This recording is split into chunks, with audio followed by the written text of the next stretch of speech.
Happening now, it's Fire Prevention Week. We take a look at what first responders in Jamestown are doing to save lives in the event of an emergency. And a closer look at Mayor Sundquist's proposed budget for the new year. Plus, Toys for Tots is back and ready to help this Christmas season in Chautauqua County. We're breaking down efforts that are already underway. Live and on demand, this is WNY News Now. Thank you for joining us for WNY News Now. I'm Justin Gould. Those stories and more are coming up, but first, it's Fire Prevention Week, and first responders in the city of Jamestown, they're doing their part to educate the public on what to do during an emergency. Our Bronson Rasmussen joins us live in the newsroom today with more on Fire Prevention Week here in Jamestown. Bronson? Justin, this year's theme, Fire Won't Wait, Plan Your Escape, focuses on the importance of knowing your way out of a home or business in the event that a fire were to break out. Jamestown's Fire Chief Matthew Kuhn is among those leading educational efforts here locally.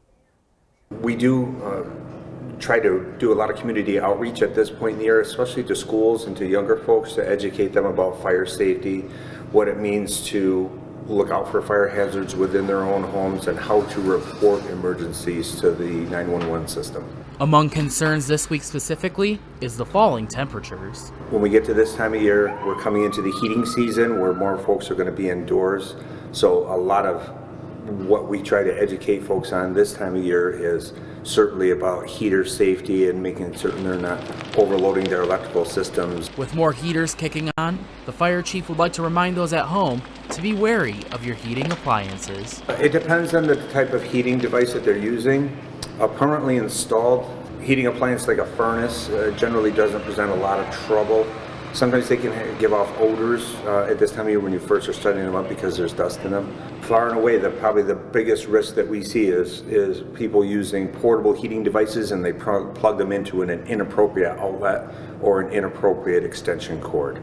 That results in resistive heating of the cords and the electrical wiring of their home. That's probably the biggest risk that comes with using those types of devices, and those are the types of fires we see most during the heating season. In the end, Chief Kuhn believes that education is the best way of preventing future fires. The more that we can educate our citizens on how fire prevention and fire safety is important to them, the more effective that those programs are. Currently, the Jamestown Fire Department is doing community outreach, going out to many local schools, teaching children about fire safety and prevention. Live in the newsroom, Bronson Rasmussen, WNY News Now. Bronson, thank you very much. The driver of a vehicle involved in a fiery Forestville crash was hospitalized following the single vehicle accident yesterday. Just after 2 in the morning, the Forestville Fire Department was dispatched to the vehicle accident on Route 83 near Miller Road. The vehicle was fully engulfed by flames before crews arrived. The driver, which was able to get out of the car on their own, was treated on scene before they were taken to the hospital. A 35-year-old man is behind bars following an alleged burglary in Dunkirk. Dallas Morris was arrested by officers with Dunkirk police who responded to a suspicious person call in the 500 block of Washington Avenue last Friday. Morris, police say, was taken into custody after allegedly fleeing the residence. And as the year is coming to a close, Jamestown Mayor Eddie Sundquist, he's looking ahead at 2023. Our Julia Grass breaking down his proposed budget for the new year. In the past year, the city has seen rising property values, saved taxpayers in healthcare costs, maintained the tax rate, settled all union contracts, and has been labeled as the no fiscal stress city as deemed by the New York State Comptroller. The proposed budget would utilize $250,000 from the city's fund balance, a decrease from last year's proposed $700,000. The total fund balance sits around $7 million. We have not actually used fund balance in the last few years.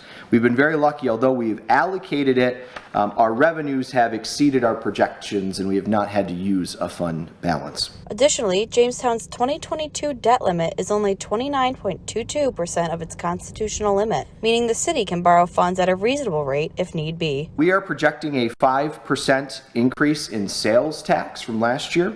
I do want to note that we are already over our budget for sales tax this year. We're on track to exceed what we expected, which was last year a 2.2% increase. Since taking office in 2020, the mayor has decreased the tax levy from almost 100% to 87%. The mayor's office expects a 6% property value increase next year, as well as $1.6 million in healthcare savings achieved by switching over half of eligible retirees to a Medicare Advantage plan. Because of an agreement we made with Jamestown Community College and the funding of a grant writer, we've been able to secure $7.3 million in grant funding for programs. Jamestown is applying for more grants than ever, helping us to reduce our operating costs and fund new programs.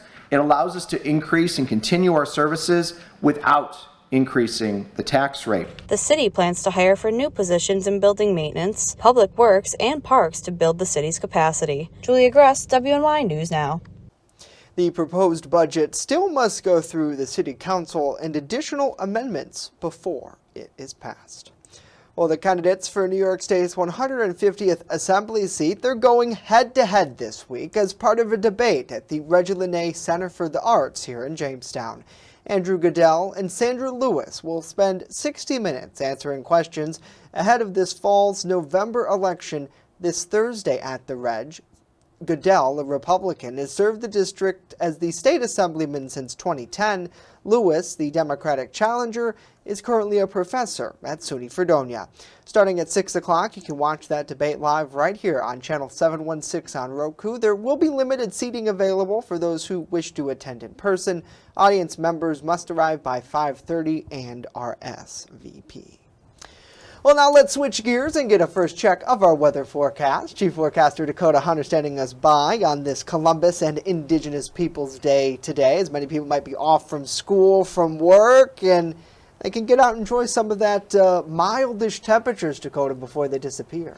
Yes, it is. It is somewhat mild out there today by our standard. It's still a bit below average, but hey, not too bad out there. Some clouds from the Randolph Peaches and Cream Sky Cam right now. We call this mostly cloudy. And you can see across the southern tier, you can see those clouds in, but those clouds are going to go away through the afternoon hours, and I think most of us should go into at least a good supply of sunshine for later this afternoon. 56 was the high yesterday. We started the day at 43, 87, and 20 are the records. So through the afternoon, early clouds linger, becomes mostly sunny through the later afternoon, a bit milder than it was yesterday, only by a couple degrees, 54 to 63 with a west wind. Now the warm-up continues for the next couple of days, then a big shot of Arctic air arrives. We'll talk about it in full with that Ultimate Satellite Solution 7 day later in the show, Justin. All right, Dakota, we will see you back in just a bit as we continue the latest from the Buffalo Bills and their victory yesterday in Orchard Park. And later, what some are calling culture wars in the classroom, well, it's made our way to our region. We explain. Stay with us. WNY News Now is back after this.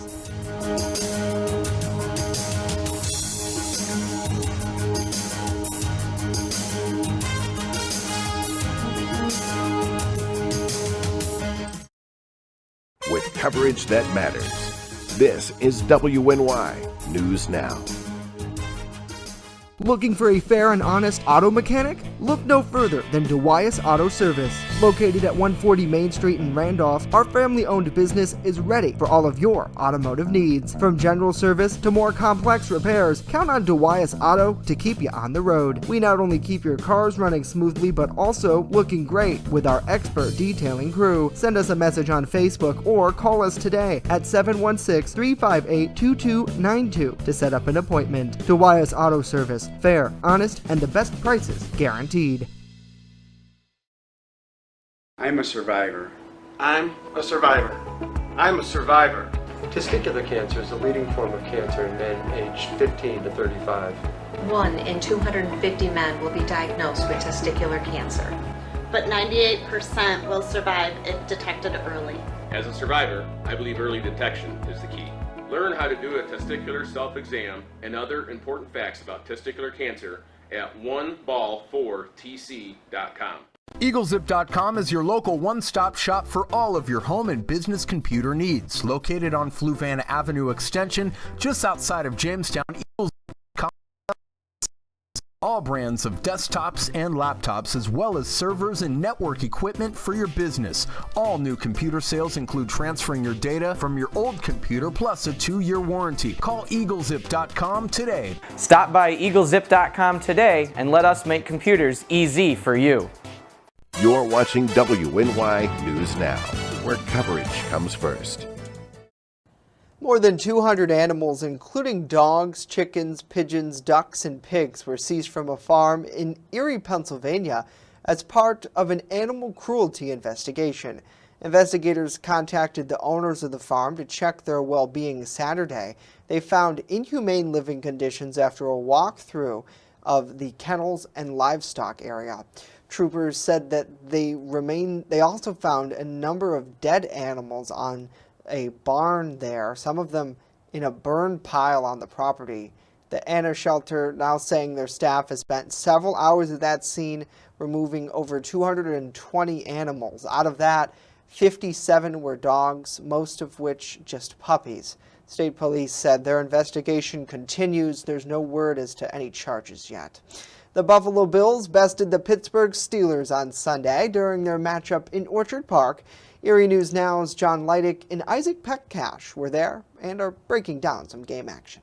Sunday in Orchard Park, the signal of two teams, Isaac, headed in opposite directions. The Buffalo Bills from the word go, making the big plays, while the Steelers, they'll have a lot to change here over the next 7 days. Yeah, it started 64 seconds in with a 98-yard touchdown from Josh Allen to Gabe Davis, but the rookies were the ones that stole the show. Khalil Shakir, his first career touchdown reception. James Cook, first career touchdown rush. And Kaiir Elam, his first career interception. All of those players accounting to a massive day for Buffalo's offense, who went over 400 yards in the first half. You know, the last 2 weeks, I know a lot's been talked about Gabe, and he's been pushing through. It's real easy not to push through, but he put the team first, even though he wasn't 100%. And then I just think his process this week in particular really showed, and he got himself exactly where he needed to be to have the game he did, and that's because of what he did during the week. Not really, just because of the fact that, I'm around guys like him every single day, and they make every day as game-like as possible. So, those guys really prepared me for that moment, to be honest. So it was all on them. Meantime, while it was the big plays from the offense early on, it was the defense putting a black cloud over Kenny Pickett's first start this afternoon. Yeah, in 5 games this season, the Bills have pitched shutouts in the second half. In 4 of them, linebacker Von Miller saying defensive coordinator Leslie Frazier pitched a challenge to the front 7, and boy, did they deliver on Sunday. Sure, McDermott, he challenged the offensive line and the defensive line coming to this game. He said it was going to be one up front.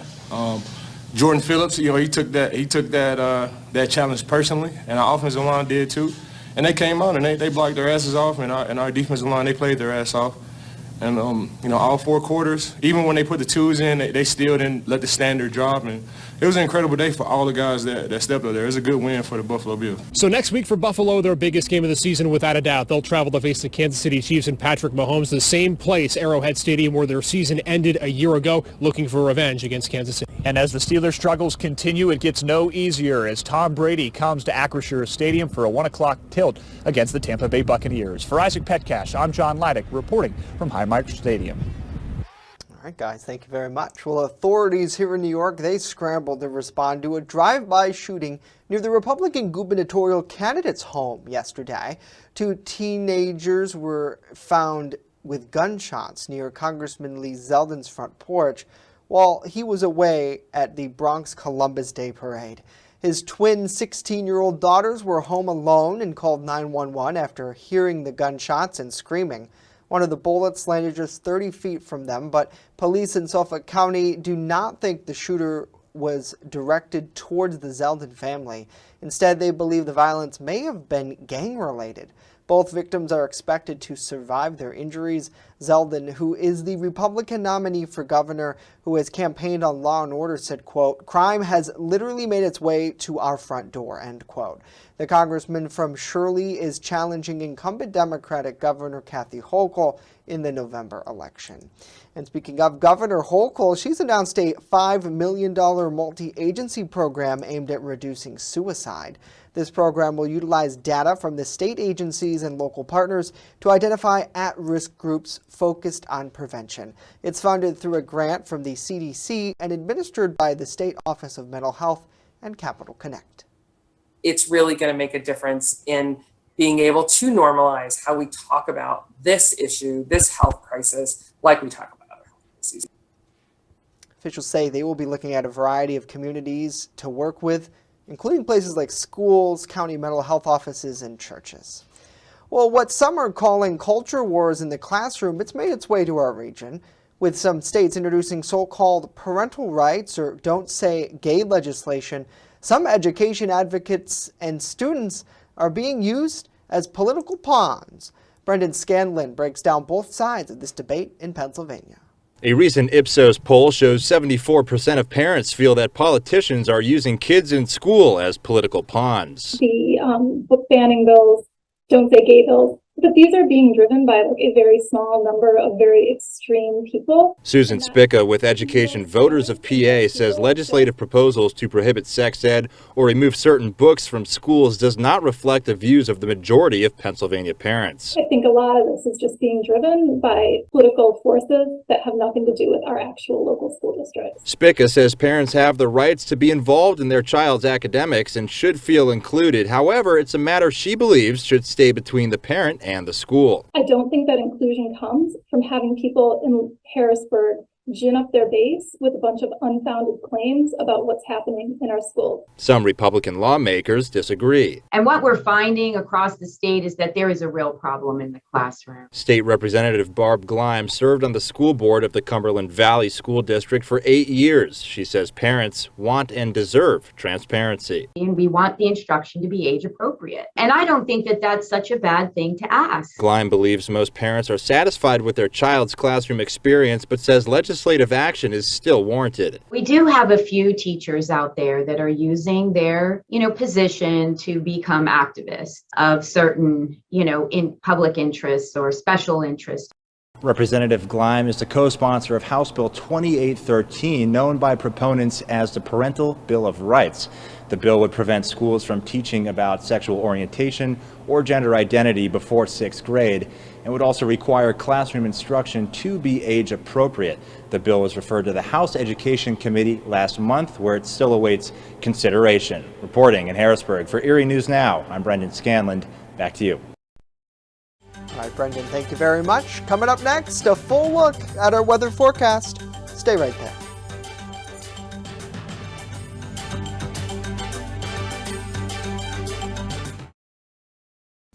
When severe weather breaks, one team has you covered, tracking the storms as they happen. Catch your First Defense forecast daily on WNY News Now. Slow down, and move over. Move over. When you see signs, Lights, vests, please give us some room. slow down. Slow down and move over. When you need help, It's our job to help you. to save you. Despite the danger. This danger is real. Do your part. Please Slow down, and move over. move over. Walking from Jamestown to Orchard Park is a long trek, but when rallying for a good cause, anything is possible. I'm Patrick Smeraldo, and I need your help to get there.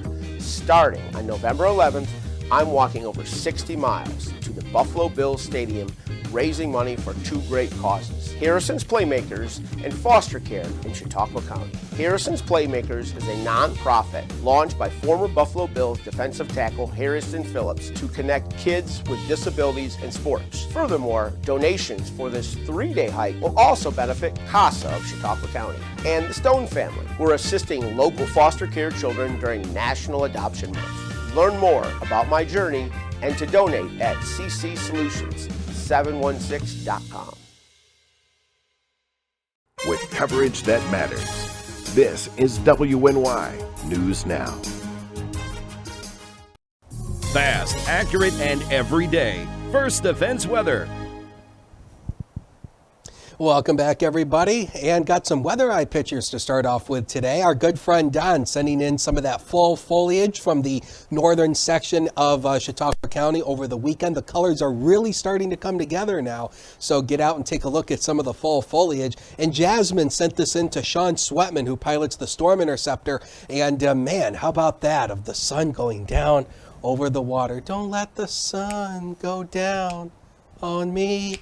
Hey, if you're one of the late season golfers, there still are a few golf courses that are open. So if you do want to get out and golf today, actually fall's a great time to golf because it's cooler and you won't break too much of a sweat out there as you're out on the course. We should break the upper 50s through the day with at least a west wind averaging about 5 to 10 miles per hour. Mostly cloudy from the HD News Now cam right now. 55 as of noon hour, a west wind of 9, and the wind chill down to 53. So all in all, this is below average, but hey, we'll take it. It's not too bad out there. But as we look down the road here, we are going to see a little bit of a warm-up coming by the middle of the week. Look at tomorrow, up to 67. Some spots may get close to 70. I don't think we're going to break 70, but some spots may get close. 65 on Wednesday. This 59 on Thursday is going to be early. We fall through the afternoon, and then, yeah, we're back down into the lower 50s by next Friday. So we have a front limbering over the region right now. High pressure is still mainly in control of our weather, and that's going to stay in control for tomorrow. So here's the newest run of future scan showing you those clouds moving away. We should go mostly sunny for the afternoon. Then tonight, mainly clear skies. Get out and stargaze, a nice night for that. Then as we work through the day, tomorrow again, nothing showing here. I think partly to mostly sunny through the day on Tuesday. By the time we head into Wednesday, that'll be our next chance for some rain showers coming on in with our next front. Now, I wanted to take you further out here into kind of voodoo land because I kind of want to show you what's coming. So here's the upper air winds at the 500 millibar level. This is the part of the atmosphere when the weather starts to follow the wind pattern. So notice this. This is called a trough. This is coming by this Thursday. So that's going to bring that shot of cool air for the end of the week. Then watch what happens behind it. Another trough develops, and this is going to bring in likely the coldest air so far of the season, likely next week, but that still needs to be determined, and any impacts from that are still TBA, so keep it tuned here. Now I've got the future, powered by Ultimate Satellite Solutions. So you see 59 and falling on Thursday with a few rain showers, a chilly day on Friday, and then the weekend, enjoy that, because I do think, Justin, by next week, we're turning much colder. All right, to be continued, Dakota. I always love it when you give us a little peek at voodoo country out there. Thank you very much. Well, now here's some headlines from around the nation. In Vladimir Putin's Russia unleashed what Ukraine's calling a massive attack across several cities today. The capital Kyiv and western city of Lviv are among the targets. Russian forces using missiles, airstrikes, and drones. Officials say at least 5 people have been confirmed to have been killed in Kyiv alone, all of them civilians. Well, Hurricane Ian caused a massive amount of damage across Florida, bringing in strong winds, floods, and a huge loss of life. Homes and businesses also damaged. Before the hurricane hit, though, Florida officials worked with so-called hurricane hunters to track the storm. Our Washington, D.C. correspondent Rachel Knapp spoke with one of them and shares his experience about flying through that hurricane. Oh, there goes the signs. There goes the beds. Holy cow. Behind the camera is Nick Underwood, an aerospace engineer for NOAA's Hurricane Hunters. The video he captured shows just a snippet of their bumpy ride through Hurricane Ian. Descended down to 8,000 feet above the water, which is our operational altitude, and we made our track in. And it was definitely the bumpiest flight, most turbulent that I've been on in my time being a hurricane hunter. But when this crew flies, coming out of this. They are on a mission. The spaghetti plot models that you see on TV of all the different tracks that a storm can take, the data that feeds into those models, a lot of that comes from our aircraft and the instruments that we're using to collect that data. Get what we call in situ data, that data from the storm. We're launching instruments that we call dropsondes, which are pretty much weather balloons in reverse. They're collecting temperature, pressure, humidity, wind speed, and wind direction data for us. We have radar systems on board that we're collecting data. So we're making our pass through, we're getting bounced around, but the whole point is to gather that data and improve that forecast as best we can. It's a dangerous job, but their data can help save lives. And so our goal is to be able to provide the most up-to-date and the most accurate data available so that those forecast models can be as accurate as possible. And the more accurate they are, the better that we can forewarn people that a storm is headed their way. In Washington, D.C., Rachel Knapp reporting. All right, Rachel, what an incredible behind-the-scenes look. Thank you. Well, from helping the Pilgrims survive a harsh winter to speaking in a code that helped the Allies win World War II, today is a day to honor contributions of Native Americans. Indigenous Peoples Day falls on the same day as Columbus Day as a way to honor the people already living in our country when Christopher Columbus landed in 1492.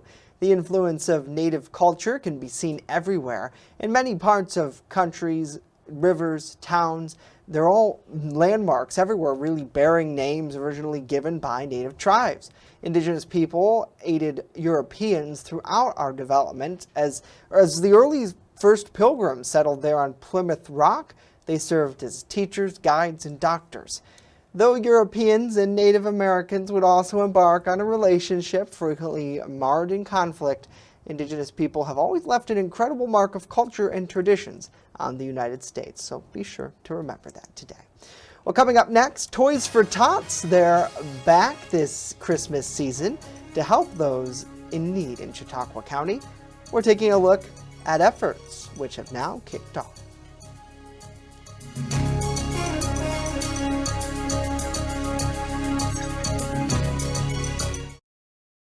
You're watching WNY News Now, where coverage comes first. There's an old saying, there's no news in the newsroom.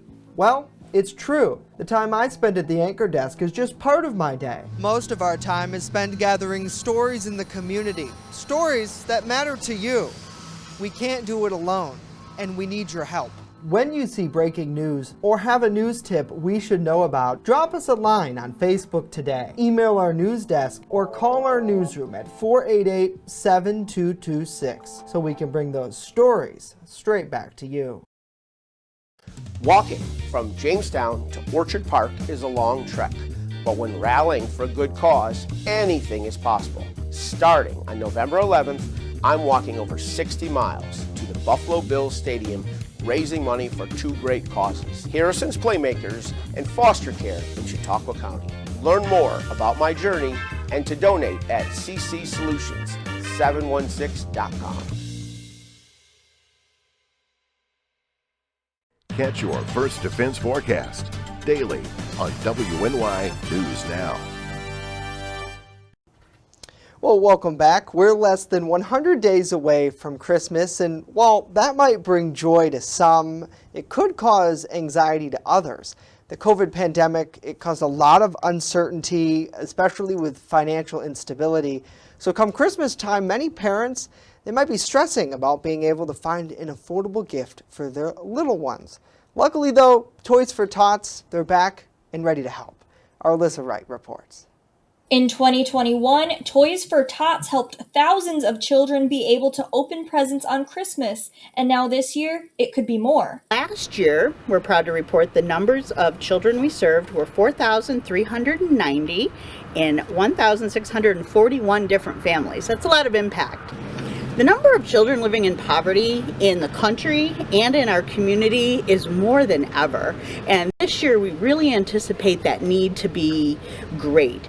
And it's more than just a toy. The mission of Toys for Tots is to bring hope to a child on Christmas morning that might not otherwise have that. Toys for Tots is made up completely of volunteers who are looking to spread hope. We don't have a paid staff. We're all volunteers, the three of us, all throughout the county. The people that come to bag, the people that help us with fundraising all year. Everyone's a volunteer. Some businesses have already started to help, even though boxes usually don't go out until November. We have toy collection boxes that are going to be going out in November. A lot of businesses like to do some nice, good-spirited competitions this time of the year, and have some different competitions on what business can raise the most toys. The online application to receive toys launched a week ago. We have about 56 families that have already reached out to apply. It's October so, 7th. Yeah. By the way, FYI, it's October 7th. Right. So that's to us, that's like, oh boy. Alyssa Wright, WNY News Now. Alyssa, thank you very much. It's really incredible to hear about the work that they're doing, and the need is there. So if you can donate to learn more about that, or maybe place an application if you need it, head on over to toysfortots.org. That is it for us today. We'll leave you with this live look over downtown Jamestown. Have a great day.